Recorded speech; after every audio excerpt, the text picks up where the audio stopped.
शुभ सकाळ आणि आज आम्ही चाललेलो आहे फिरायला, कारण थोडाफार पाऊस झालेला आहे त्याच्यामुळे एकदम थंड वातावरण झालेलं आहे आणि हा पाऊस सगळीकडेच आहे.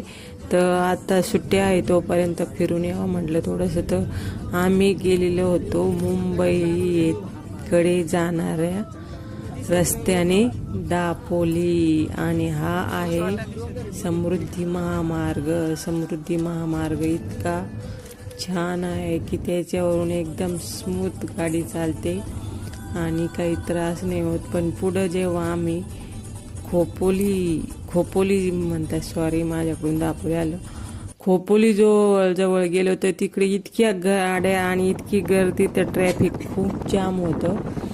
आणि तिथं आहे खोपोलीमध्ये श्री चैतन्य गगनगिरीनाथ आहे, यांचा खूप मोठा आश्रम आहे आणि तिथे इतकी शांती आहे. चौकडून डोंगर आहे आणि बघण्यासारखं आहे.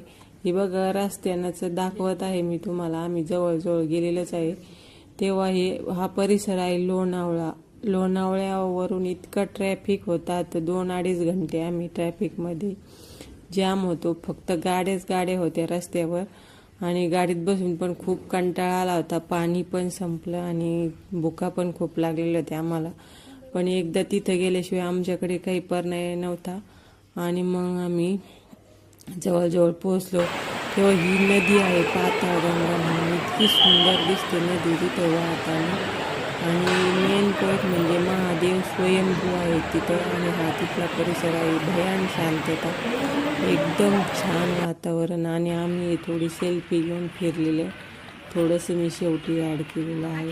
तर तुम्हाला जर माझा व्हिडिओ आवडला तर मला सबस्क्राईब करा आणि लाईक कमेंट शेअर करा. कोण कोण चैतन्य गगनगिरी महाराजांच्या आश्रमामध्ये गेलेले आहे खोपोली या ठिकाणी, आणि हे आहे तिथले महादेव मंदिर.